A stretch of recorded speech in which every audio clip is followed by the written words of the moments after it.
A partir de este momento comienza Marxianos.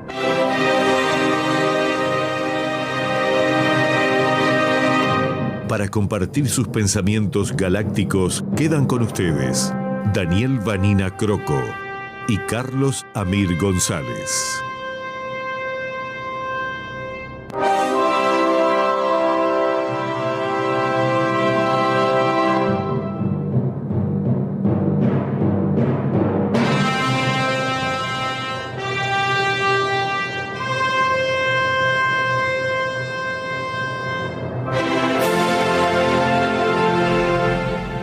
Buenas tardes, noches, amigas, amigos, bienvenidos a esto que hemos denominado Marcianos. Y bueno, la nave marciana nuevamente descendiendo sobre las ondas espaciales de la imprescindible, marcando en su aterrizaje círculos espiralados en forma descendente, lo cual a Daniel no le gusta nunca, porque le gusta que lo espiralado histórico sea ascendente, pero bueno, nuestra nave en su aterrizaje marca este comportamiento. Y lo hace desde las expertas manos y controles de Leo Pereira, quien nos acompaña también esta noche. Está un poco engripado nuestro piloto, así que no sabemos el despegue a posteriori cómo va a ser. Daniel, buenas tardes. ¿Qué tal? Noches. Todo bien, ahí la vamos llevando. Y un Nobel amigo para Daniel y un viejo amigo para mí nos acompaña, Gustavo. Es un hombre con el cual en lides estudiantiles y aquellas primeras lides de la juventud temprana, la juventud comunista, supimos encontrarnos. Y bueno, forma parte de un grupo actual de WhatsApp que tenemos, que se llama 50 años de amistad, desde el cual tenemos una fauna muy diversa, hasta tenemos un trotskista allá por Ginebra, en Suiza, para demostrar que somos muy unitarios estos bolcheviques de otrora. Está Eitan, que es socialista. A veces Gustavo lo trata de socialdemócrata, yo creo que es un buen socialista de puño. Lo integra también nuestro asesor literario, David Pesano, y bueno, y algunos más. Hemos incorporado a Daniel Vanina, que ya ha participado de 2 reuniones de este grupo. Que bueno, que ahí en nuestra tercera etapa de juventud acumulada, tratamos de ver y de seguir entendiendo la realidad que nos rodea y de alguna manera ver si podemos hacer algún aporte para cambiarla. Gustavo es argentino. Gustavo se vino de Argentina con su familia allá por los 60, ¿no, Gustavo? Sí, 64. Pero dejó mucho su corazón en el Uruguay. Su padre inclusive fue un publicista que trabajó para Marcha, ¿no? Trabajó para Marcha, para Época. Para Época, nada. También, sí, sí. Y bueno, Gustavo, ahora pese a la pandemia, que lo demoró algunos días, él en lugar de... Es una persona que vive en Estados Unidos, en California, tendría medios como para ir a vacacionar a Europa, pero él elige este rinconcito al sur de América cada vez que se le dan alguna de sus vacaciones. Digamos que no son vacaciones, sino que vuelva a casa. Yo vivo de vacaciones en el extranjero y vuelvo a casa cuando tengo oportunidad. Como decía Pichuco, alguna vez que habló, dicen que me fui de mi barrio. Mentira, siempre estoy volviendo. ¿Cuándo? Si vuelvo todas las noches. Contanos algo de aquella etapa de tu vida, lo que fue la venida de la Argentina, porque después, claro, ustedes se vienen de la Argentina y el golpe de Estado de la Argentina es en el 66, creo, ¿no? Exactamente. Y después vienen y justo los encuentra el golpe de Estado acá. En el 76. El de Videla. Pero no, nosotros... Pero el golpe de los militares argentinos es en el 66. O sea, nosotros venimos en el año 64 cuando estaba el gobierno de Ilia. Claro. En el año 66 sube Onganía. Claro. 62, Onganía 62. No, Daniel. Fue la primera vez que yo viajé a Buenos Aires. Tenía 18 años. ¿Puede ser? Me parece. Me parece que no, pero para mí me parece que la Libertadora es del 56. No, pero Sí, en el 66 se da el levantamiento de azules y colorados. Bueno. Sube Onganía en el 66. Recuerdo, si no me equivoco, está próximo a lo que fue la guerra en el Medio Oriente, ¿verdad? Israelí. Y yo era un chiquilín. Porque me acuerdo que el golpe en el Brasil es primero y es en el 64. Y en el 66 y en el 64 inclusive están los rumores de golpe en el propio Uruguay, con el famoso asunto de la UCECA, donde se reúnen algunos al mando de Aguerrondo queriendo conspirar contra el gobierno democrático de la época. Pero bueno, aquello de ir, venir, porque Gustavo, entre otras historias, tiene que cuando se da el golpe de Estado acá, no me acuerdo si dentro del golpe de Estado o algún año a posteriori, tú volvés a la Argentina y Gustavo y su familia se convierten en una casa que recepciona a compañeros que tienen que huir de acá, del Uruguay. Y como me decía en alguna oportunidad algún compañero, mirá que no era que la familia de Gustavo tuviera un apartamento enorme donde pudiera caber mucha gente, no, se amontonaban ellos en un cuarto y dejaban todo lo demás para que los compañeros pudieran armar su cama y salirse para otro lado. Una situación muy, muy particular, pero bueno, esas cosas de la juventud, donde en realidad nada se vive con mucho dramatismo y se vive con mucho adrenalina y mucho entusiasmo deportivo, casi se quiere, ¿no? Pero sí. Y justamente hoy estábamos hablando, cuando mencionaste el caso del Uruguay, el Uruguay que yo llegué en el año 64 y la diferencia del Uruguay en el día de hoy, ¿no? O sea, estamos hablando de un Uruguay que tenía una mayor base industrial en aquel entonces que ahora, tenía una conformación obrera mucho más grande y además era prácticamente, digamos, el centro cultural, porque la dictadura en la Argentina no permitía nada y acá era donde se podía venir a buscar literatura o ver buen cine, el cine que venía de Europa se estrenaba acá, los argentinos tenían que cruzar porque no se podía ver nada allá. Entonces era el país donde la derecha tenía 3 periódicos, uno de ellos salía a la mañana, a la tarde y a la noche, y además la izquierda tenía La Época, El Popular, tenía 3 o 4 diarios más. O sea, hoy en día El Sol, hoy en día pasás por un puestito de revistas y vos ves que el periódico se lee poco y nada, porque no hay grandes periódicos. O sea, era otro país, definitivamente otro país. Si se quiere, yo muchas veces en el grupo suelo decir, son recuerdos del futuro. Son recuerdos del futuro. Quienes quieran contactarse con Marcianos pueden hacerlo a través del 29030302. También a través del 098-190-384. Gustavo, ¿tienes algo más para decir? Para aportar, no sé, acá yo estoy. No, si no, para aportar sabemos que tenés y mucho. Además, esto va a ser una reedición tal vez de lo que vivimos en esa reunión donde prácticamente Daniel y vos quedaron en el uso de la palabra y la confrontación. Sí, no muy amable para el resto del grupo. No, el resto del grupo estaba en la suya también y hacían sus cuestiones. Sí, se caracterizan por eso en nuestras reuniones. Sí.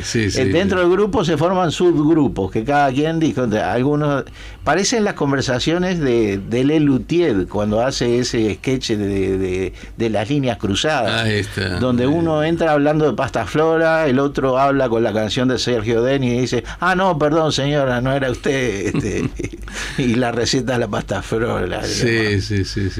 Bueno, ya están institucionalizados cada vez que podemos estar todos juntos, el asadito en la casa del compañero Danilo. Danilo, para el cual vaya nuestro gran saludo.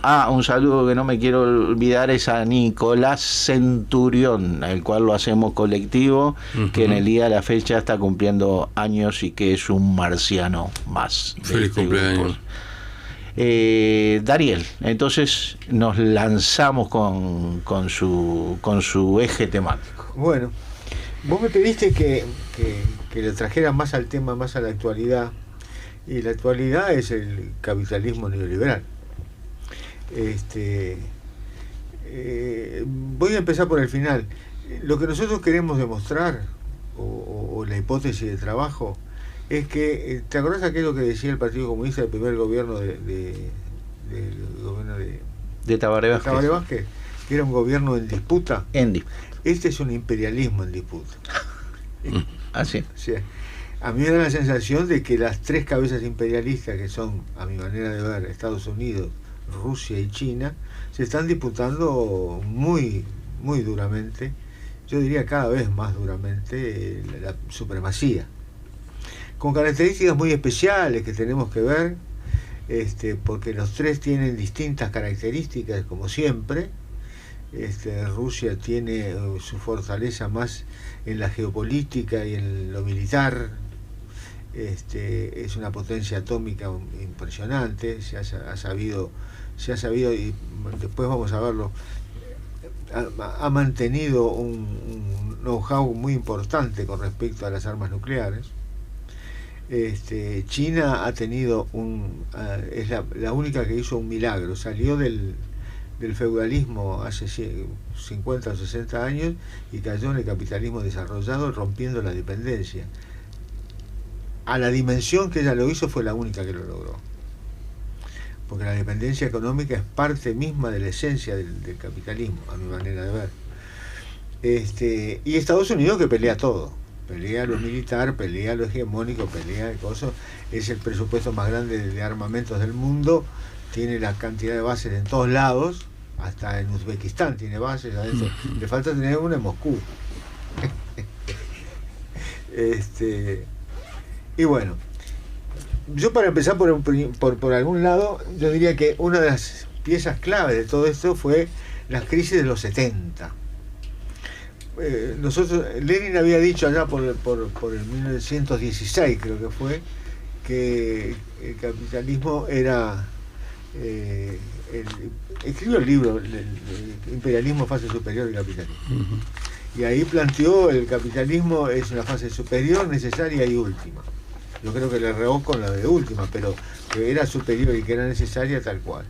Y a mí se me ocurrió que podía, parafraseando esa clasificación que hace Lenin, decir que el capitalismo neoliberal globalizado también es una fase superior, necesaria y ojalá que última del capitalismo.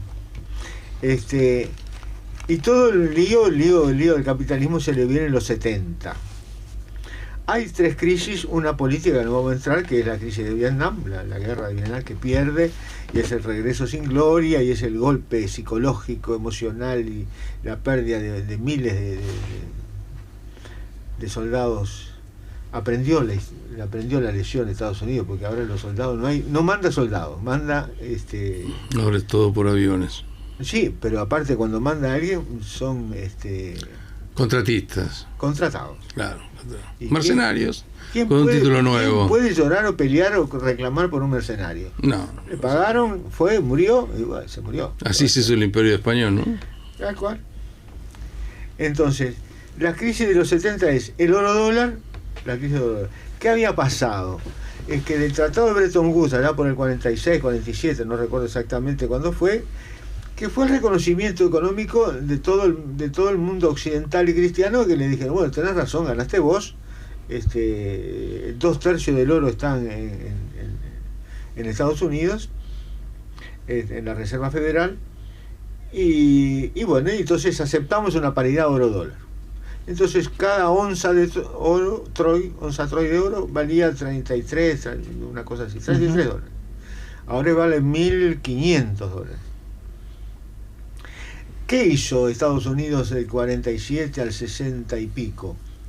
emitió, porque él emitía dólar y emitía oro. Era lo mismo tener $33 o una onza de oro. Eso, empapelar el mundo de esa manera, no resiste, la economía mundial no resiste semejante barbaridad. Y allá por los 60, uno de los primeros que saltó fue De Gaulle, que dijo, bueno, valen 33, bueno, yo tengo un montón de dólares, quiero oro. Exactamente. A finales de los 60. Me presento en caja y denme todo esto en oro. Que además, perdóname, pero tengo entendido que durante la Segunda Guerra Mundial Estados Unidos había sido recepcionista del oro que huyó de Europa para que no cayera en manos de los nazis, ¿no? Sí, y aparte que entonces tenía oro francés. Europa fue el gran deudor y el gran acreedor era Estados Unidos. Exactamente, sí. Entonces, en los principios del 70, el Bretton Woods se rompió y hubo, por primera vez en la historia de la humanidad, inflación en dólares, que ahora es de todos los días. Pero en aquel momento no había habido todavía. Después vino el tema del petróleo, la crisis del petróleo, y que fue muy parecida. El precio del petróleo a través de la presión de Estados Unidos, la dependencia de Arabia Saudita, era tal que se mantenía en 30 y algo, de 29, 30, 31 dólares el barril. Y apretado así, perdón, 3 dólares el barril, $2.90, 3 y poco, 3 dólares el barril. Y la OPEP ya tenía 10 años, por los 70, y logra ponerse de acuerdo y le sube el precio del dólar por 3. Es como si mañana te levantaras y hubiera un precio del dólar de $250, $300 el barril. Es una cosa horrible. Bueno, fue una cosa horrible. Una crisis de producción, de escasez, de caída del PBI, etcétera, etcétera. Pero además tuvo otras consecuencias, que era que había los petrodólares, que todos los Medio Oriente, los pequeños reinados de Medio Oriente, Arabia Saudita, etcétera, ¿dónde volcar esos dólares? A los bancos. Y los bancos, ¿qué hacen? Lo toman y dan un interés, aunque sea mínimo, tienen que colocar la plata esa. Y los volúmenes son tales que los únicos que toman semejante barbaridad de crédito, porque yo no voy a poner una fábrica y voy a hacer un crédito por $1.000 millones. Es insólito, no se puede. Yo soy un particular, aunque me junte 50 burgueses con plata, no puedo hacerme cargo de semejante barbaridad. ¿Quién hace? Los países. ¿Qué países? Los dependientes.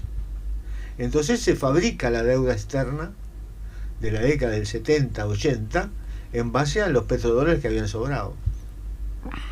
Y eso signó la economía mundial. Todo ese excedente había que colocarlo en algún lugar. Sí o sí. Y se apostó a endeudar a los países. Y nuestros gobiernos burgueses estaban encantados de la vida, les sobraba la plata, habían recibido todo eso, se quedaban con una parte. Sí, algunos dicen que con todo. Habría que mencionar cuando Nixon decide salir del oro. Sí, claro, o sea, Nixon llega a un acuerdo con Arabia Saudita a cambio de que los Emiratos Árabes solamente vendan petróleo en oro. Ahí se crea el petrodólar.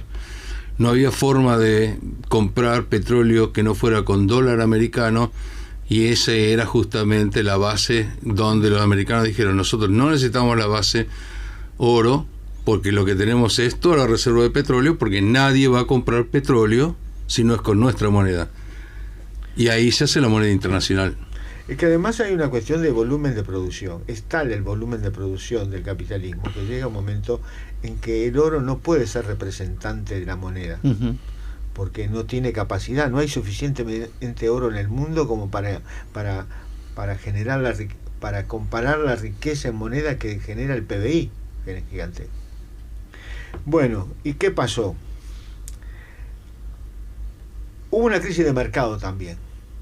Esta es una hipótesis de trabajo que no es muy conocida, no muy novedosa, y es un invento medio mío, reconozco.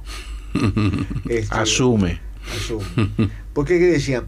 El mercado era mundial, el capitalismo estaba en todos lados. No estaba en todos lados. Según yo veo, no estaba en todos lados. Por ejemplo, había 500 millones que estaban en el Comecon, era Rusia, la Unión Soviética y el socialismo real. Europa del Este. Toda Europa del Este. Y eso no consumía mercado capitalista. Era el Comecon, era un mercado socialista. Con esas características, con mil problemas, con cosas muy risibles, con todas las anécdotas habidas por haber, pero no consumían de este lado. La otra cosa que estaba... Le aclaro una cosa, parece muy pequeñita, pero de esos 500 millones que está hablando Vanina del Comecon, son 500 millones de habitantes. Sí. Sí. No, creí que se había entendido. No. Pero había una cantidad de humanidad todavía en una economía de subsistencia. La inmensa mayoría de los chinos, los indios, buena parte buena parte de todo ese lejano oriente para nosotros, eso no sé cómo le llaman, porque el lejano es nuestro lejano oriente. Claro. Indonesia, los que van a ser después los tigres asiáticos, Vietnam, Camboya, Bangladesh, etcétera. Y había también otra cosa que había pasado, que en los países capitalistas dependientes, nosotros, sobre todo África, pero sobre todo América, se habían desarrollado gobiernos de toque socialdemócrata, tipo vallismo, que habían fructificado empresas públicas, que tenían mercados cautivos, que eran monopólicas y que no entraban en el mercado la enseñanza, la salud, y el ANCAP, servicio, transportación, todo eso. Entonces, eso estaba allí frenando el mercado mundial. Claro. El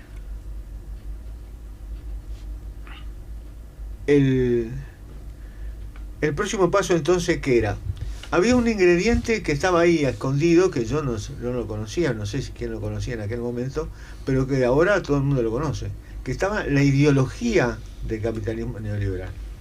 En el año 46, 47 por ahí, en Suiza se funda la Fundación Mont Pelerin. Hayek y otros más, Spielberg, Stiglitz, el del cine. El cineasta, Stiglitz. Puede hacer algo sobre el Mont Pelerin también, puede dar una idea. No sé cómo se pronuncia, etcétera. Fundan ese Mont Pelerin y empiezan a pregonar capitalismo neoliberal. Yo ya lo cité cuando hablamos de neoliberalismo. Coase decía una cosa media terrible, que decía: ¿quieren mierda descerebrada y sexo? Se lo vamos a dar. Y el otro Stiglitz, creo que Stiglitz decía: le estamos ofreciendo a los ricos lo que ellos todavía no saben que quieren, pero van a querer, ¿no? Y ahí empezó. Entonces, lo que nosotros, pobrecitos comunistas uruguayos de la década del 70, vemos como el comienzo de la tercera fase superior de la crisis del capitalismo, de la que llamamos crisis general del capitalismo, terminó siendo el principio del capitalismo neoliberal globalizado. Porque esas ideas prendieron allí. Y entonces, ¿qué se vino? Se vino un montón de cosas, porque tenían además, en el correr de los 70 y ya de los 80 para adelante, tenía necesariamente lo que tenían que tener: el desarrollo de la fuerza productiva, sin el cual no se hace el salto. Eso lo mismo le pasó al capitalismo de libre concurrencia para saltar al capitalismo imperialista, a la fase imperialista. Bueno, y ahora, ¿qué había? La tecnología comunicacional, desde el celular a la computadora, etcétera, etcétera, etcétera, las redes, la fibra óptica, los microchips, etcétera. Y tenía la nanotecnología, y apareció después la 3D, etcétera. Con una frase se puede decir todo, diciendo: tercera revolución industrial, o cuarta, algunos dicen, Y ahí la ciencia se hace la principal fuerza productiva, con una característica muy especial, porque ya no es aquello del siglo pasado, del otro anterior, en donde la ciencia descubre cosas y después la industria se da cuenta que descubrió cosas y la va incorporando. No, ahora la ciencia es la principal fuerza productiva y depende del capital. Yo a veces yo qué sé, me daba hasta pena, cuando veía a los virólogos uruguayos diciendo que la virología y la epidemiología uruguaya tenían logros, y era cierto, pero bueno, miraba los aparatos que estaban ahí arriba y ninguno lo habían hecho en Uruguay. Para poder competir, yo tengo que poder producir los robots que producen esos aparatos, no los aparatos, los robots que producen los aparatos. Y como para poder competir en la industria del automóvil, no tengo que producir automóviles, tengo que producir los robots que producen los automóviles. Es brutal. Entonces, Vanina, usted recuerda que los presidentes de América Latina, cuando hablaban del problema de la falta de desarrollo tecnológico en América, decían una cosa que era tremenda: el porcentaje del Producto Bruto Interno que se invierte en nuevas tecnologías o en tecnologías no pasa el 0,08%. Sí. En China, la última vez que yo tuve algún dato, decía que era el 2% del producto. El 2%. Ese gigantesco producto chino, el 2% se invierte en desarrollo tecnológico. Y Rusia lo hace también. Uno de los datos, por ejemplo, que después lo vamos a ver, pero uno de los datos que descubrí es que en el Silicon Valley de la Unión Soviética, de Rusia, porque ahora no hay más Unión Soviética, el Silicon Valley le llamo yo. ¿Vio cómo a usted le entra en la nostalgia también a veces? Sí, claro. Nadie está curado de eso. No, por supuesto. El desarrollo tecnológico, que es muy importante, está teniendo un fracaso relativamente alto con respecto a Estados Unidos, Inglaterra y China. Está llegando al 20%. El fracaso está llegando al 80%. ¿Qué quiere decir? Que yo me invierto en todo esto, y de todo esto que invertí, 80% fracaso. Porque hay siempre una dosis de fracaso. En todo, yo que conozco más en la parte... Y eso está pasando en Rusia. Eso está pasando en Rusia ahora. ¿Y debido a qué? Se prendió una luz amarilla, como de que la tecnología de punta está fracasando más de lo normal. Porque en Estados Unidos fracasa poner el 40 o el 50 o el 60, pero no más. Si vos fracasás el 80, vas más lento. Tenés que invertir más. Pero bueno, está ahí.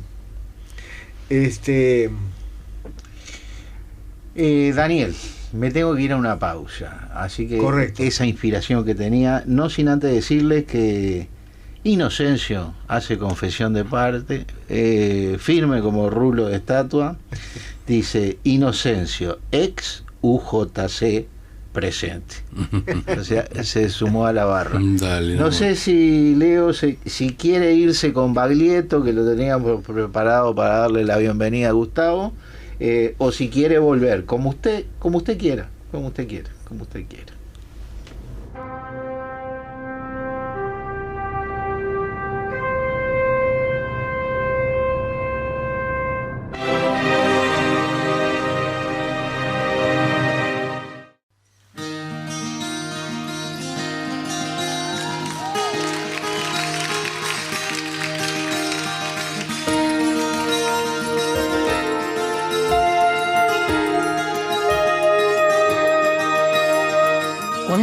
Despierte cada día con el cuerpo de aire y ese olor, feliz del sueño manso de las lilas, sin miedo al movimiento y al dolor. Cuando ya no tenga casi nada de sangre en la garganta de papel, ni un agrio pez nadando en la mirada, ni quiera más amparo que la piel. Van a ser los días esos barcos de luz que una vez pude escribir, y la alegría que hemos olvidado, volviendo por los huesos a subir. Yo me alimento con una quimera en que los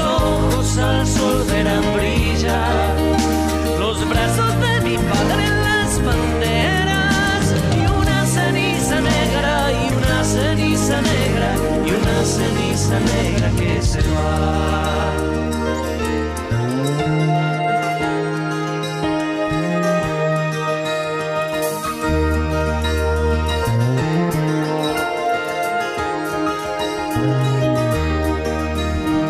Cuando me convence que la suerte me rige a la par que la pasión, y no el terrible arcángel de la muerte rondando sobre el campo del reloj. Si lo consumado y lo posible tienen siempre la cara del horror, en esta patria de lo inaccesible, en este tiempo olvidado de Dios, yo digo que mis ávidos amores son fuertes y viven más que yo. Son gigantes tenues como flores que alientan a este turbio corazón. Los alimento con una quimera en que los rojos al sol verán brillar los brazos de mi padre en las banderas, y una ceniza negra, y una ceniza negra, y una ceniza negra que se va, y una ceniza negra, y una ceniza negra, y una ceniza negra que se va, y una ceniza negra, y una ceniza negra, y una ceniza negra que se va.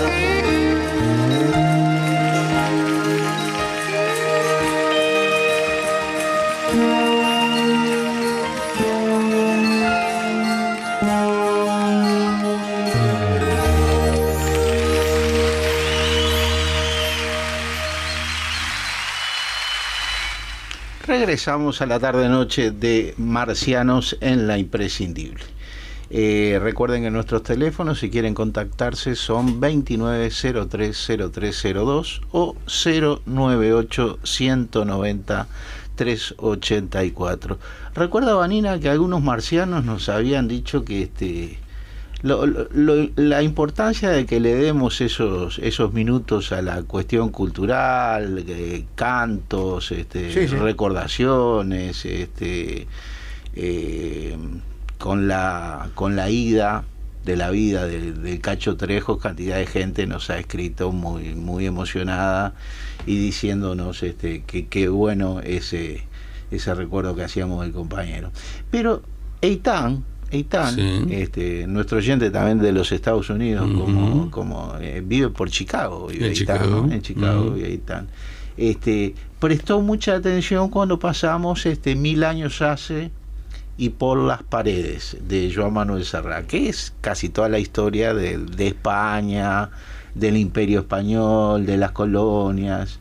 Y hay una parte donde dice, nos escribe el propio Eitan recordándonos esto, porque yo por este lado me fui más bien que por la cuestión de la intervención de la aviación nazi, y lo vinculé mucho a la cuestión de Guernica.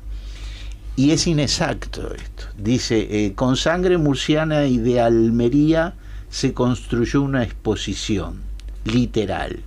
Miles de trabajadores del sur de España acudieron a la capital catalana, donde trabajaron en las obras de la Expo y vivieron en terribles condiciones. También en la Expo de 1929, el grueso de la mano de obra siempre venía a las regiones con más pobreza de España. Esto me hizo acordar mucho al Brasil, donde Dilma empezó a construir aquellos donde la población no estaba muy bien, estaba cayendo cierta zona económica. Y usted sabe que esta exposición internacional que se construyó en Barcelona en 1929, pero eran edificios tipo palacete, que cada nación que participaba compartía. Y yo pensaba, 1929 es previo a la guerra de la República, ¿no? Está en plena crisis. En plena crisis, además del sistema. No había llegado a Europa todavía la crisis de 29, estaba en Estados Unidos. Por ahora eran, como es, viñas de ira. Pero esto y tal cual lo señala Aitán acá, qué momento, ¿no? Porque como que se llevaban, y lo que cita João Manuel Serrat es esto, ¿no? Con sangre murciana y de Almería se edificó una exposición.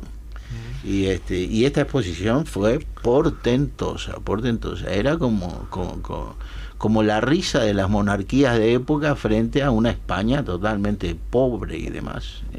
Bueno, ahora el campeonato del mundo que viene se está haciendo con la sangre de los trabajadores que están haciendo los estadios. Esto allá en Qatar va a ser, en ¿no? Qatar. En Qatar en el 22 o más. Sí, el año que viene. El año que viene. Pero las contrataciones, las condiciones contractuales son terribles. Le sacan los documentos, se pueden ir. Esos son los emigrantes que llegan a Qatar. A los ingenieros no le sacan los documentos, pero se hacen contratos leoninos que son muy duros. En esa nación tan rica, pagamos bien, ¿no? ¿Cuántos millones tiene Qatar? No muchos. No ¿De muchos. habitantes? No, creo que son pocos habitantes. Digamos que Qatar, sorpresivamente, porque leí un artículo, es una monarquía socialista. Monarquía socialista. Absolutamente. Bueno. Los ciudadanos de Qatar, Gustavo, tienen ingresos. No me sorprende nada. Milei en la Argentina, sí. Anarquismo capitalista. Bueno, yo tengo mi opinión. Yo pienso que el anarquismo es capitalista. O sea, si te voy a explicar, ningún Estado puede manejarse sin un orden. Y si vos pretendés manejar un Estado sin orden, lo que tenés es el que domina el de mayor fuerza. Uh-huh. Yo me acuerdo, a esta conclusión llegué yo cuando escuché que Jorge Luis Borges, en un momento le preguntaron qué es lo que él opinaba, y le dice: lo que pasa es que yo soy un anarquista de derecha. Sí, y yo me quedé con esa idea, y cuando me puse a pensar dije, honestamente, disculpe por los compañeros anarquistas, el anarquismo no puede ser otra cosa más que de derecha. Es imposible establecer la justicia social, la distribución económica, si no tenemos ningún tipo de formación o Estado que regule. Pero me parece que esto va a dar lugar a... Marx decía que al final el Estado va a quedar para gobernar solo las cosas, no a los hombres.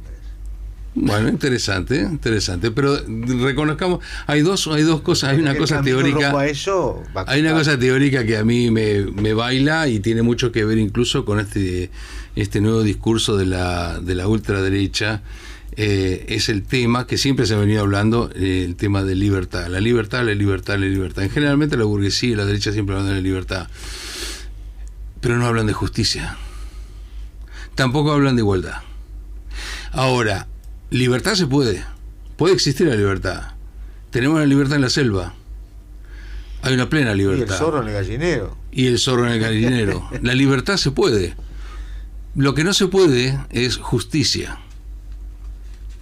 Pero si hay justicia hay libertad, y si hay libertad puede no haber justicia. ¿Es verdad? Exacto. Si hay libertad puede no haber ninguna justicia, pero si hay justicia seguramente hay libertad. Ahora usted nos quiere politizar mucho. Dígame.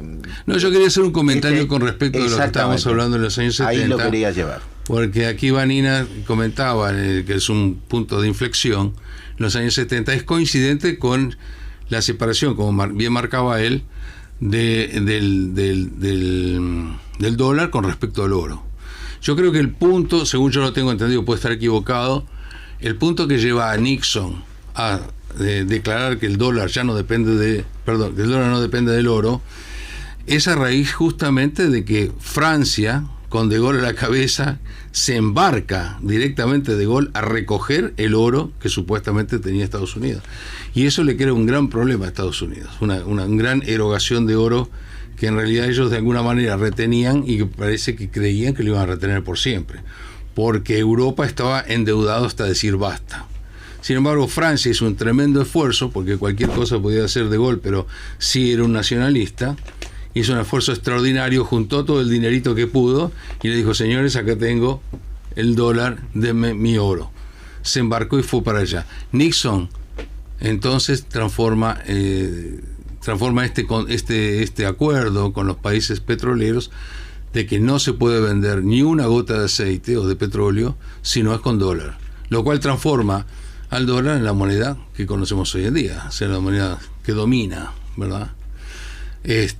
La otra cosa que quería comentar, porque veo que Vanina avanzó bastante sobre lo que se llamó la revolución científico-técnica. Nosotros que seguíamos de cerca las discusiones en la Unión Soviética y la época de Gorbachev, allá por el año 82-84, él larga la famosa revolución científico-técnica y la necesidad de que el sistema se agilizara debido a la revolución científico-técnica. Pero hay que ver de que en realidad hasta los años 90 la tecnología de avanzada, la cibernética, estaba bastante pareja en todas partes. Hay un salto que pega del 90 para adelante, donde hay sectores que quedan muy rezagados y otros sectores que avanzan tremendamente. Pero efectivamente, el hecho de la aparición de la robotización y de la cibernética transforma lo que es el mundo de hoy en día, donde lo que nosotros vemos es el desplazamiento de la masa trabajadora como la conocemos nosotros a sectores rezagados, es mi opinión, ¿no? A sectores que serían sectores rezagados, para hacer la producción a través de un sistema automatizado. Entonces tenemos una reversión de lo que se daba a principios de los 1900, donde las masas que formaban parte de los sectores desplazados iban siendo integrados a la producción. Ahora se produce al revés. La gente que está en la producción va siendo desintegrada hacia la periferia. Tenemos entonces la pobreza estructural, que en realidad no tiene solución de continuidad, porque no se le va a dar trabajo. El ejército de reserva se está transformando en población sobrante. Exactamente. Porque ya no hay quien lo absorba esa población. Y no le van a dar trabajo. Sin embargo, creo que es una mentira de que cada vez hay menos trabajadores. Creo que hay cada vez más trabajadores. Más trabajadores. Yo tengo un dato de casualidad, saqué un dato de la OMS. Antes que se meta directamente en eso, recibió un saludo, sea recíproco. De este señor Becerra, no me acuerdo del nombre. Liber Becerra. Que usted deduce que debe ser el hijo de era Nidio. muy joven, seguro. Debe ser el hijo de Nidio. De Nidio. Que sí recuerdo, porque caímos juntos, porque militamos juntos, porque estuvimos juntos en el penal. Creo que Nidio ya falleció hace unos cuantos años, no muchos, pero hace unos cuantos años. Y me emocionó mucho recibir el saludo del hijo, y al cual tengo un buen recuerdo, muy vago, pero muy recuerdo. Sin duda.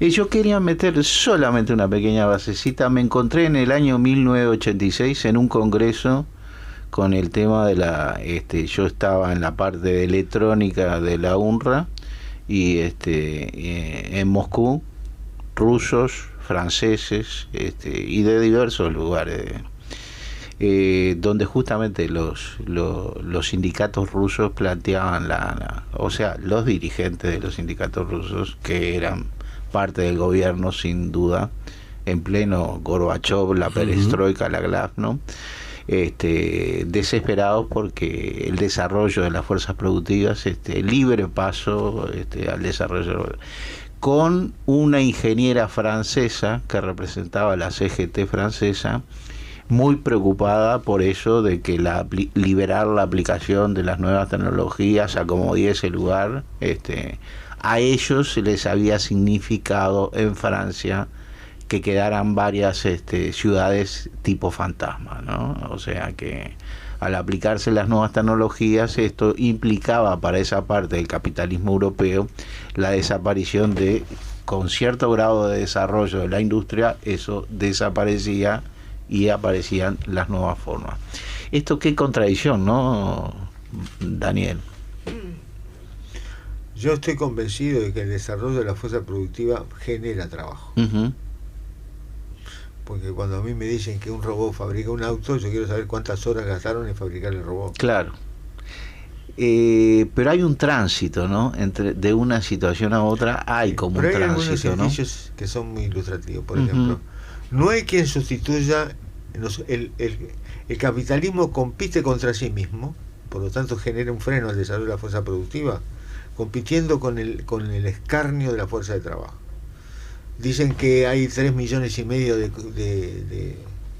de costureras en Bangladesh que fabrican todo lo que es producción de muñecas, muñecos y vestidos para las muñecas, o sea, una producción de cuarta, que no precisa, que no se puede invertir en un robot para producir muñecos, para producir el vestido de los muñecos. Claro. Entonces producen 3 millones con sueldos de hambre. En el norte de Italia hay millones de chinos, no debe haber 1.000 millones, debe haber unos cuantos millones de chinos produciendo prêt-à-porter, que tuve que ir a buscar el diccionario que quiere decir prêt-à-porter, que es la ropa de confección, fundamentalmente de mujer, pero también de hombre. Están fábricas y fábricas produciendo prêt-à-porter para todo el mundo, para los Zara, para eso, y la gran industria, Vuitton, etcétera, produce carteras de $1.000 o de $2.000. Todo lo demás se produce en forma muy industrial y muy con mucho trabajo asalariado y con muchos obreros. Pero el dato que yo tenía para aportar eso del coso era muy en el 2020, el año pasado, en plena pandemia, el 38% de la mano obrera estaba parada. Un paro parcial o total, definitivo, pero estaba parada. ¿Cuánto eran? 1.250 millones de personas. Que eso representa el 38%. Por lo tanto, el 100% serían 3.300 millones de personas, de trabajadores. Y no sé, pero tampoco lo puedo afirmar que sea incierto, a mí se me ocurre que muchos de los trabajadores informales que quedan sin trabajo no se registran en el mundo. Absolutamente, ¿no? Porque es muy difícil hacerlo. No en Uruguay de repente, pero sí en la India, que el 80% de la fuerza de trabajo es informal. Entonces hay 600 millones de chinos que no están registrados en ningún lado. ¿Cómo hacer para saber si paró o no paró y si trabajó en estos últimos 15 días o no? Por lo menos es una cifra mínima. Tal vez se llegue a casi los 4 millones.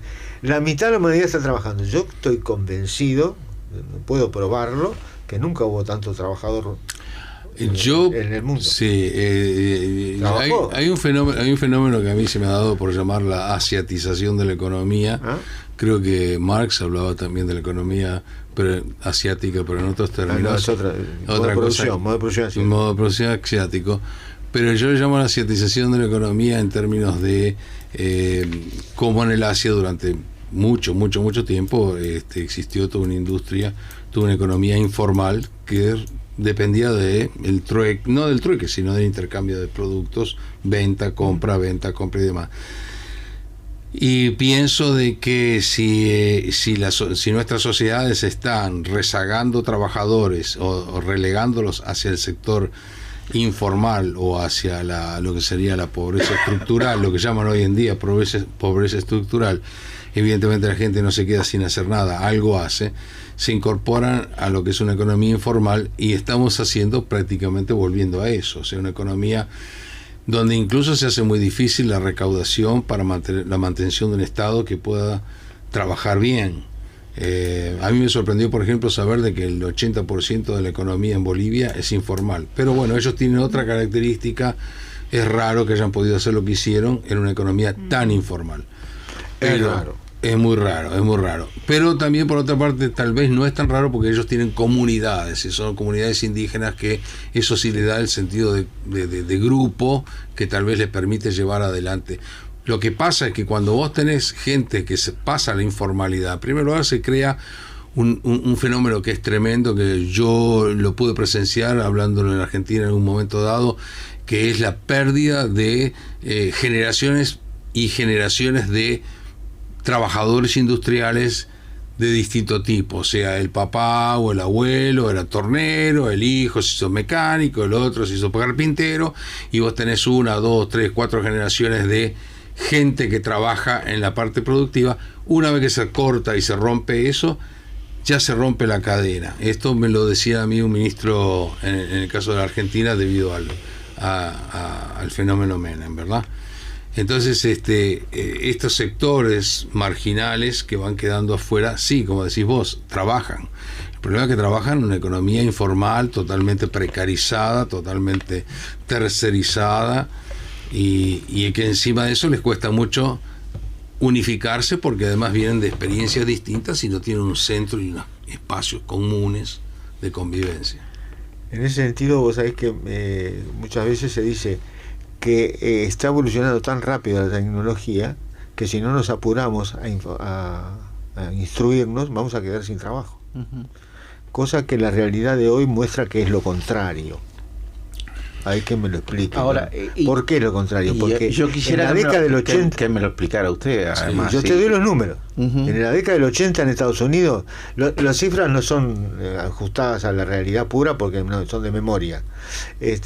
Poner que sea entre el 20 y el 30%. ¿Qué? De gente que estaba sobreinstruida. O sea, había gente que tenía una instrucción para hacer un trabajo y estaba haciendo un trabajo de menor jerarquía. Eso ahora, 2010, 2012, 2010-2012, porque los datos son de 2010-2012, ha subido al 40 o 50%. O sea que casi la mitad de los trabajadores en Estados Unidos está por encima, su instrucción está por encima de su nivel de trabajo. Claro. En Yanquilandia, no acá en Uruguay. Sí, sí. O sea que no todos son... Claro, pero entonces quiere decir que los que tienen ese nivel no son requeridos, o sea, son puestos que están siendo reemplazados por otra cosa, por algo. Entonces el que es un ingeniero termina atendiendo una estación de servicio. Sí, eso es espantoso. Eso y es eso una cosa tremenda. Pasa acá, eso pasa acá, Claro. pero acá es bueno, pero ¿qué querés? Eso Pero es, se suponía, esa es la dependencia. se También allá suponía pasa. que era en situaciones críticas anteriores a esta.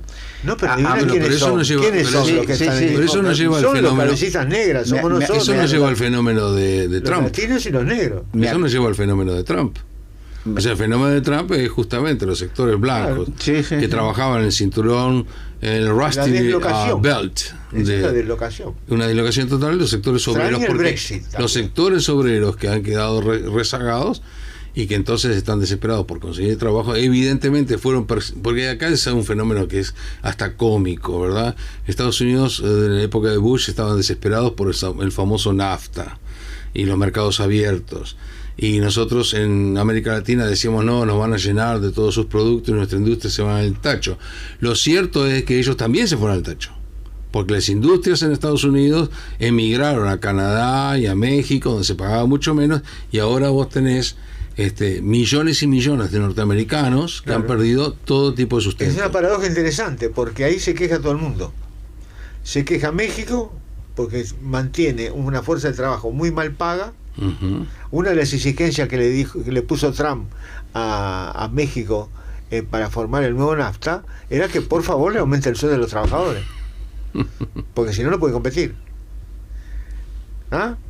Pero también se queda Estados Unidos o Canadá, porque se quedan sin las industrias se van. Y ahí te crea... ¿Quién gana? Porque él tiene que ganar. Pero perdóname que te diga, ahí se produce el quiebre dentro de la clase dominante. Vos tenés los sectores dominantes cuyos intereses están en el territorio, en la territorialidad, que son la ultraderecha, Los Trump y trumpistas. demás, y tenés el capitalismo globalista que exportó capital, que exportó industria y que entonces entra en contradicción. Las Por eso se multinacionales son las pelean que entre están ellos. ganando.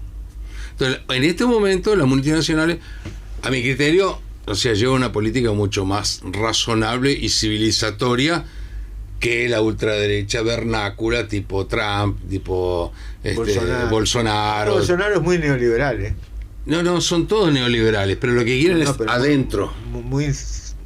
Muy mundialista Porque tiene sus Bolsonaro, porque sí, es un ministro Bueno, pero es... Chicago Boy de película. Pero Trump es una ultraderecha dependiente, sí, propia no del es país comparable, tercermundista. no es No comparable. es. Ahora, esto evidentemente lo tendríamos que ver específicamente con un economista que nos ubicara bien los tantos, en qué sentido, digo yo.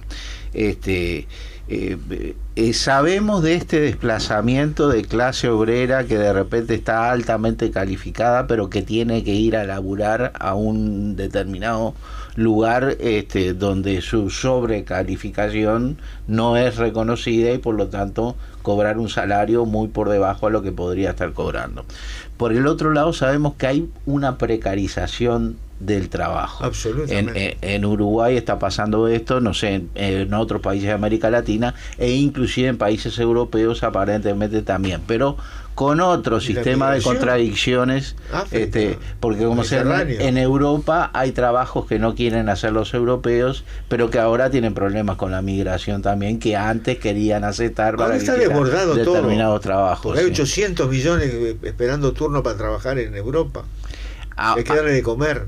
Ahora, el tema del desplazamiento de la clase trabajadora a nuevos espacios y nuevos lugares, cuando usted dice prácticamente la mitad de la población adulta, y por supuesto que debe haber trabajo de niños y menores también, pero bueno, está en nuestro país la cifra es sencilla, porque nosotros tenemos 1.500.000 trabajadores activos, que es la mitad de nuestra población básicamente, o sea, eso, y hoy por hoy que estamos en un nivel mayor de desocupación, llegamos a los 150.000 trabajadores que están en situación de desocupación, más o menos, que no sería un porcentaje tampoco tan alto como tuvimos en otros momentos. O sea, que el mundo también estaría en una situación donde no está cundiendo el tema de la desocupación, pero algo está pasando. Usted decía la vez pasada, como ser hablando de China, que se incorporaban a la producción no sé cuántos millones de trabajadores, había dicho en determinado momento. Eso del mercado, China confiesa ahora que fueron 800 millones.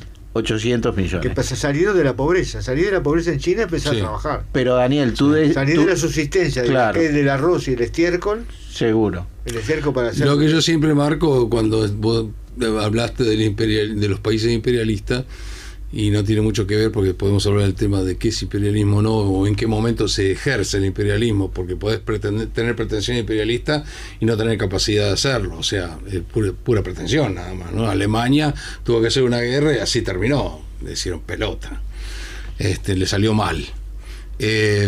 Lo que pasa es de que lo que sí es interesante de tener en cuenta es que en el caso de China, cuando se habla y nadie habla, el gobierno chino tiene un programa quinquenal que es a rajatabla cumplido y que diferencia muchísimo a lo que es una economía neoliberal capitalista. O sea, solamente sí, pero además en China no se hace nada que el gobierno diga que se puede hacer. O sea, el gobierno tiene un control rígido. Yo diría que el capitalismo tampoco. Pero tal vez en distintas formas, no sé. En distintas formas. No sé, en distintas formas. Y uno de los factores que hizo que China progresara fue que hubo una gran injerencia del proceso del Estado. Claro. Como también en China, como también en Japón, como también en Hong Kong, como también porque no se precisa tener toda la tierra, creo que fue de Hong Kong, no. Sí, de Hong Kong, puede ser Corea del Sur, no, Hong Kong. Creo que toda la tierra de Hong Kong es del Estado. Y el 60 o 70% de la fábrica también. Igual es un capitalismo rampante. También el 71% de las empresas rusas pertenecen al Estado. Y puede ser, sí. Sí. Y las grandes empresas, parafraseando entonces a los pensadores marxistas, las empresas fundamentales, las principales, petróleo, acero, etcétera, etcétera, son estatales. No son privadas. Sin embargo, el gran grito que pegó Deng Xiaoping es: enriquézcanse. Pero Deng Xiaoping hay que diferenciarlo de Xi Jinping, ¿eh? Porque también prestemos atención, si hemos leído el Deng Xiaoping ahora lo dijo de aquel entonces, del 78, claro, 79. Pero alguien escuchó el discurso de Xi Jinping en el aniversario de 100 años del Partido Comunista. Él pone yo lo que pienso y le doy gran valor es que pone en el tablero de la discusión internacional algo que parecía que hace rato que lo habían matado. Él pone en el tablero internacional, nosotros somos marxistas-leninistas y vamos por el socialismo. Y eso, que puede ser demagogia o que no se puede creer o lo que sea, no le creo. no importa, o sea, ponemos que no, pero lo pone en el tablero. Claro. Crea un fenómeno político. Gustavo Daniel, estoy pasadísimo. Leo me mira con ese rostro que me pone malísimo. Mírenlo, ustedes van a ver lo que es un hombre malo. Nos vamos, Leo, a una pausa necesaria. Gracias.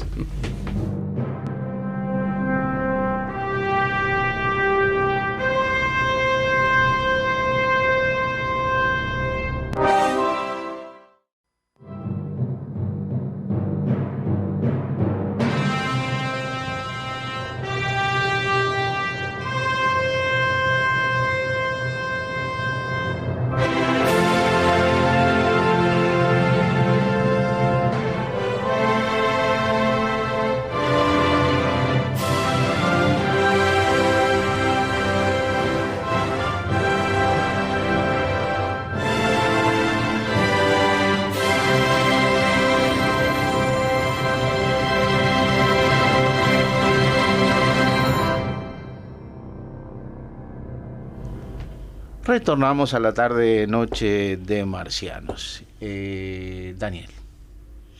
Bueno, así de golpe. Yo quería subrayar una cosa de... Los golpes son así, de golpe, Vanina. De golpe vienen sin aviso. Los golpes son de golpe. La política de shock. Estamos tipificando esa cosa del capitalismo neoliberal globalizado y decíamos que había una enorme cantidad de un nuevo mercado que se había surgido.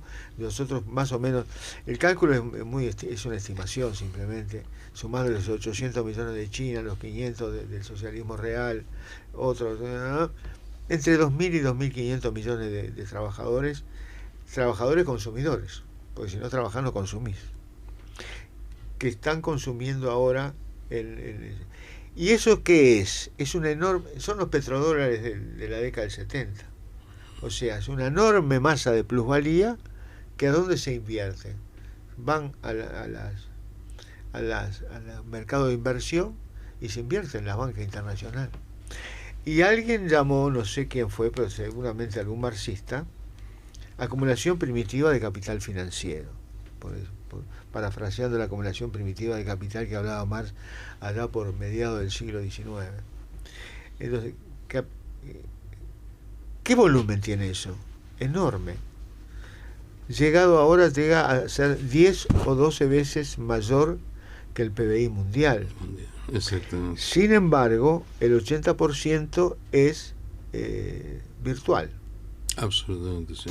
Entonces, es muy complejo porque hay algunos dicen, bueno, entonces para volver a lo normal sacamos todo eso que sea virtual y nos quedamos con la economía real. No es tan sencillo, no es tan fácil, no se puede hacer así. Uh-huh. La presencia de ese capital virtual acelera la tasa de ganancia porque acelera la rotación, porque ¿a dónde está metido ese capital virtual? Si el capital, la plusvalía esa gigantesca, nosotros decíamos, si invierte en producir, hay que tener mercado para comprar la producción. Entonces, se puede inventar producir sin producir mercancías, parecería que es increíble, que es imposible, pero se produjo. Se inventaron, la gran banca de inversión hizo varias cosas.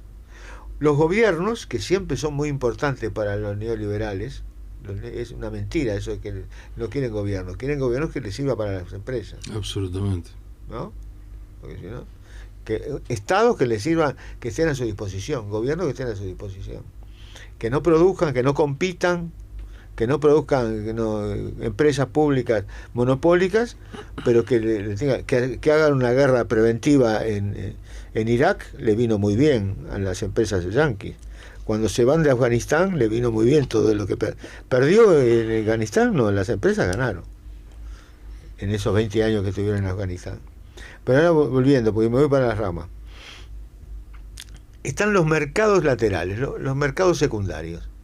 Entonces agarran una partecita de empresas reales, les agregan chatarra que habían conseguido con préstamos también chatarra, y entonces eso circula. Al cabo de determinada cantidad de tiempo, no mucho,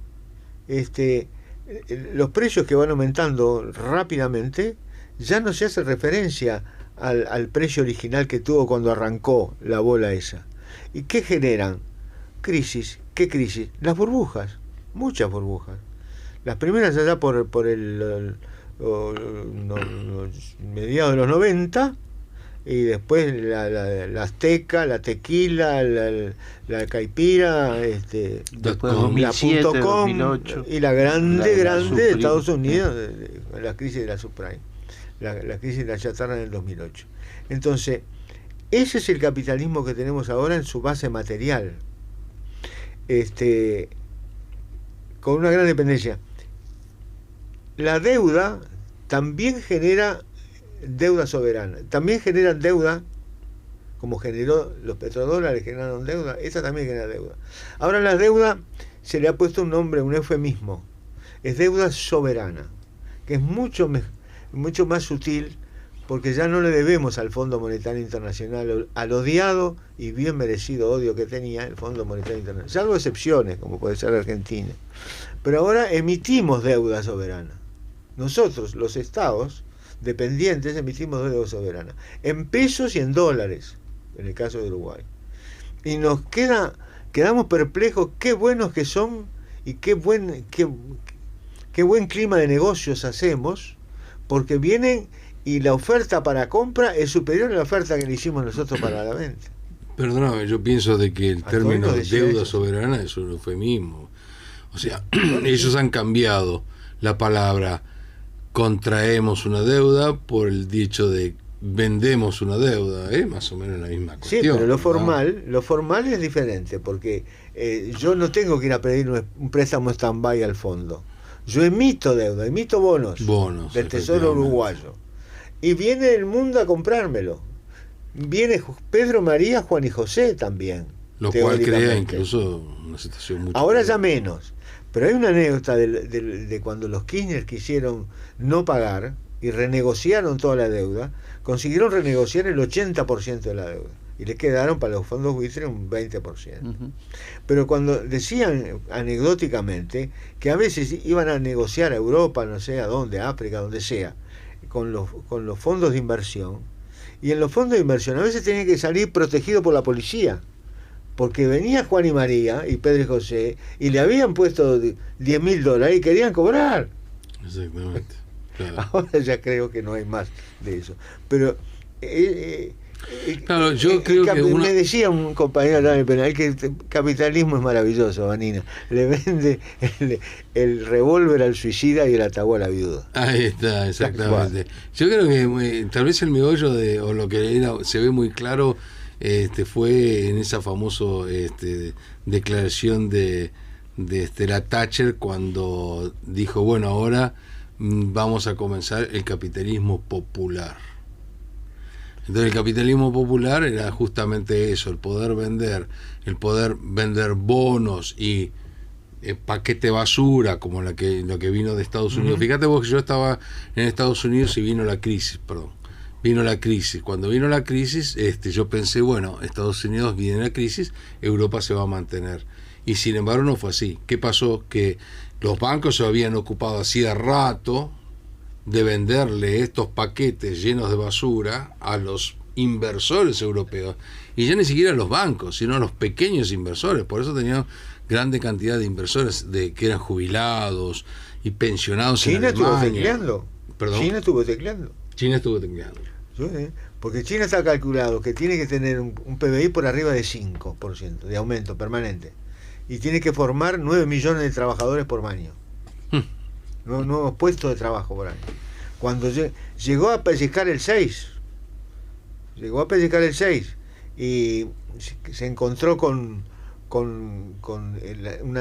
una industria instalada, la capacidad instalada era brutal, y tuvo que reducirla radicalmente, y estaba prohibido reinvertir. Como ahora que todo el mundo quiere reinvertir, no, estaba prohibido reinvertir, porque no sabían a quién se le iban a vender. Y por eso, ¿y nosotros por qué caímos en crisis desde el 15, 14, 15, 16. Es el coletazo de China después del 8. Yo tengo una preguntita que tal vez... Ayer decía, perdóname, me acordé ahora. Ayer decía un economista argentino. No. Si la soja dentro de 2 meses vale $600 como valía antes, pero ahora está en 450. Pero llegó a estar en 200. Porque si China no compra soja, ¿quién va a comprar? Exactamente. El mercado del sur es el primer productor de soja del todo mundo. El sistema que está montado acá, Todo con el pasa por la Paraguay soja. como cuarto exportador de soja en el mundo. El Paraguay, con la El pobreza Paraguay, que cuarto tiene, exportador de soja. con la pobreza que tiene. Y en parte será parte No también relativo, del... en bloque, en Y volumen absoluto. y además toda la producción del Paraguay se va como por un tubo para alimentar los compromisos de exportación de soja que tiene Brasil con él. Claro. Hay como subcompradores. Inclusive se dice que hay una negociación entre Argentina y Uruguay y sus puertos, que también va canalizándose todo para el Eso, Brasil. una tranza. Que hay Eso se una serie de agrega otra tranzas. cosa, que el gobierno kirchnerista... Contrabando. Hay una... El gobierno kirchnerista le sacaba hacía una detracción en la producción de soja, Claro. y nosotros no. Entonces los O sea, argentinos traían la soja para acá y la exportaban como uruguaya. Las famosas retenciones. para poder Totalmente, hacer, claro. totalmente. Pero mi pregunta, quería hacer una preguntita más o menos que vos esto me viene empapado en el tema. Hay algo que me vuela en la cabeza y digo, ¿no será que esta gran producción industrial que está favorecida por la tecnología, que cada vez nos cuesta menos hacer productos, porque en realidad en la medida que sea electrónica la producción, cada vez van a costar menos los productos en hacerlo, o sea, el valor real, ¿verdad? El valor por unidad baja. Por unidad baja. ¿No será que esta gran producción industrial, esta gran necesidad de poder encontrar dónde ubicarlo, nos coloca un poco en lo que Marx hablaba de la crisis del capitalismo, de sobreproducción? ¿No estamos en una etapa de sobreproducción? Sí, claro. No, Y esta sí, sobreproducción pero no. nos está llevando a la globalización y a la eliminación de las burguesías locales y nacionales, porque evidentemente hay que buscar un nuevo orden de trabajo, y las burguesías nacionales y locales, que es el problema que tienen los grupos que apoyan a Trump, Vox y todos los grupos de ultraizquierda, es que eso de ultraderecha, es que esos grupos están siendo desplazados porque el nuevo sistema de producción hace que sean obsoletos, y esos grupos están tratando de luchar en contra de ser obsoletos. El problema de la sobreproducción es vos necesitas mercado, pero el capitalismo es un modo de producción que el eje central, el problema central es producir cada vez más. Necesariamente tiene que producir cada vez más. Por lo tanto, necesariamente tiene que haber cada vez más mercado.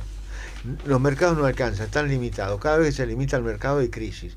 Las grandes crisis es el salto a finales del siglo XIX del libre concurrencia al imperialismo. La segunda, del imperialismo ahora al capitalismo neoliberal que se dio en la década del 70. Y ahora veremos. Porque el tema es que la producción es cada vez más social y la ganancia cada vez en menos manos. Y claro. Y todos colaboramos en eso, porque nadie escapa del mercado capitalista neoliberal. Porque vos decís, hay una especie de mito ilusorio de la izquierda latinoamericana que dice, el neoliberalismo fue en el 90, pero después vinieron los gobiernos progresistas y se acabó el neoliberalismo en América Latina, y ahora está volviendo a la derecha. Entonces, no es así. Los gobiernos progresistas siguieron entrando al mercado neoliberal inevitablemente, porque si vos aceptás las IED y aceptás los modos de inversión y la emisión de letras de emisión de deuda soberana, estás en el medio del capitalismo neoliberal. Vos le pondrás todas tus ansias socialdemócratas arriba a la mesa tratando de que mejore la distribución, pero la distribución únicamente se mejora en el momento de la producción. Bueno, yo creo que en realidad habría que definir muy, muy, muy afinadamente el neoliberalismo para poder diferenciarlo del liberalismo, y también para poder diferenciarlo de algún otro tipo de forma de capitalismo. Tal vez el capitalismo no solamente tenga una forma neoliberal de expresarse. Yo creo justamente en este momento creo que sí, que está yendo a eso, ¿no? El desarrollo, claro, nosotros en este programa Marcianos, tú que lo sigues, sabes, Gustavo, y nos van quedando algunos pocos minutos, tratamos un poco de salirnos de las refriegas coyunturales que existen dentro de la izquierda, no tanto dentro de la derecha, que está más unida y demás, para tratar de interpretar los nuevos fenómenos que se dan dentro del sistema, al cual por lo menos nosotros queremos seguirlo superando, cambiarlo, y derrotarlo. Pero que nada más que de ver la exposición de motivos y el desarrollo que hemos hecho hoy en este Marciano, puede verse que el capitalismo neoliberal global, como lo define Vanina, es una etapa donde el sistema capitalista como tal se ha reconstruido. Y es una etapa que va más allá de esa fase del imperialismo como última etapa que se predecía desde una ideología común que teníamos nosotros y un análisis de la historia. Yo inclusive estaba viendo, hay una socióloga estadounidense que dice justamente que es una comunista convicta y confesa, adherente declarada del modelo del partido leninista, Jodi Dean. Es una rara avis en un ámbito intelectual estadounidense dominado por liberales y progresistas, nada más que está. Y está volviendo, pero con bastante sustento. Después les voy a pasar este material y van a ver que un pronóstico tan negativo.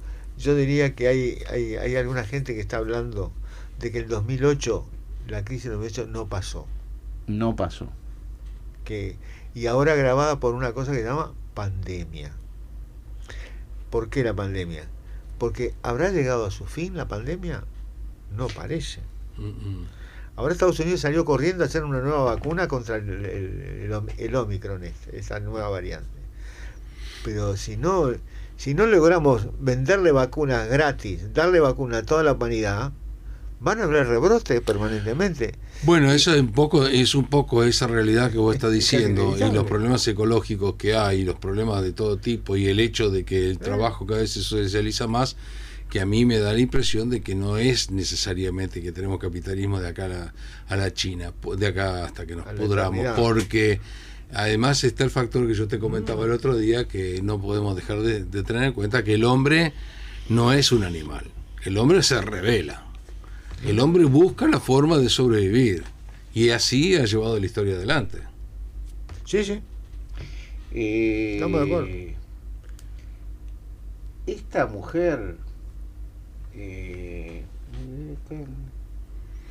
la década de 1980, frente al surgimiento del neoliberalismo y la derrota de la clase obrera, varios partidos de izquierda europeos pensaron que sería una buena idea dar más espacio a los valores individuales. Uno de los recursos teóricos para este cambio fue Hegemonía y Estrategia Socialista de Ernesto Laclau y Chantal Mouffe. Su idea central era alejarse de la centralidad de la clase y enfatizar la necesidad de construir formaciones hegemónicas vinculando varias luchas de identidad. Representaron en teoría lo que el neoliberalismo estaba promulgando en la práctica. De hecho, el eslogan era el mismo: la sociedad no existe. O por lo menos pretendían convencernos de que la sociedad tal cual era. Y te entronco eso con la ideología de género.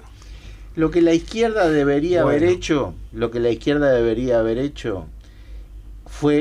era duplicar la necesidad de solidaridad en un momento en que la clase trabajadora estaba bajo ataque. Particularmente en los Estados Unidos ha sido difícil reconstruir la sensación de que la lucha política requiere solidaridad.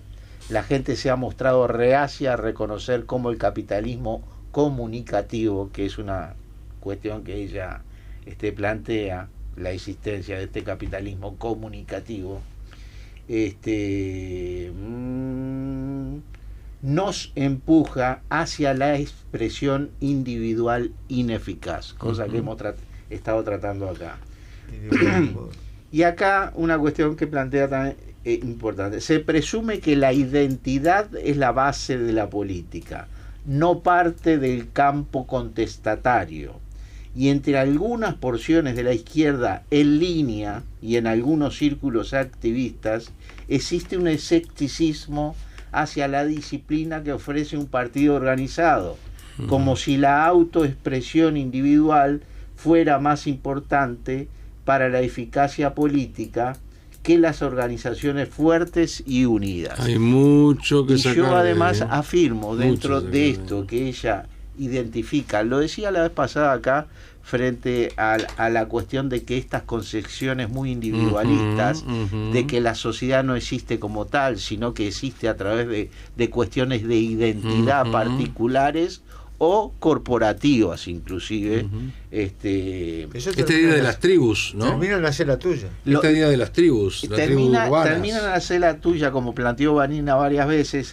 Ella lo plantea acá, esta norteamericana. Pero hay una cosa más vacía a la política como instrumento favorable para efectivizar los cambios. La desnaturaliza. A la izquierda la tribaliza, la atomiza, porque inclusive hasta si lo vemos en lo que fue históricamente para nosotros ese Frente Amplio como un instrumento a lograr. Lo que ocurrió, se iba contra el bipartidismo de los partidos tradicionales, se terminaron conformando dos grandes bloques en el país. Se iba contra el caudillismo de los partidos tradicionales, terminamos con tres caudillos del Frente Amplio que eran decisorios para... Hasta Astori terminó pidiéndole permiso a Mujica para ser candidato él a la presidencia. Cosa vergonzosa. Pero además se terminó con una atomización. La última elección del Frente Amplio fueron con 32 organizaciones distintas dentro de... Si eso no era coalición, no sé qué es coalición. Pero se terminó haciendo lo mismo que se decía en contra del enemigo, porque claro, hay el poder hegemónico evidentemente determina hasta la cultura que se mete por dentro de los poros de la se ha logrado implantar lo que la Thatcher hablaba de la diferencia entre gobiernos autoritarios y totalitarios, y al decir la diferencia entre gobiernos totalitarios y autoritarios le ponía en la tumba la idea del totalitarismo como una mala palabra, cuando en realidad lo que si querés hacer un gran cambio necesitas no totalitarismo, pero necesitas una idea total que abarque todos los sectores y que dé una sensación de conjunto. A usted, Gustavo, a ti, Gustavo, te agradecemos infinitamente la presencia. Gracias. Se va a repetir cada vez que retornes, y bueno, Daniel, nos despedimos. Gracias, y nos vamos a tener que despedir porque estamos en las 20:34. Pasadísimo. Gracias, Leo, por... Bueno, gracias por todo. Así pasó Marxianos, que se reencuentra con ustedes el próximo martes a las 19 horas.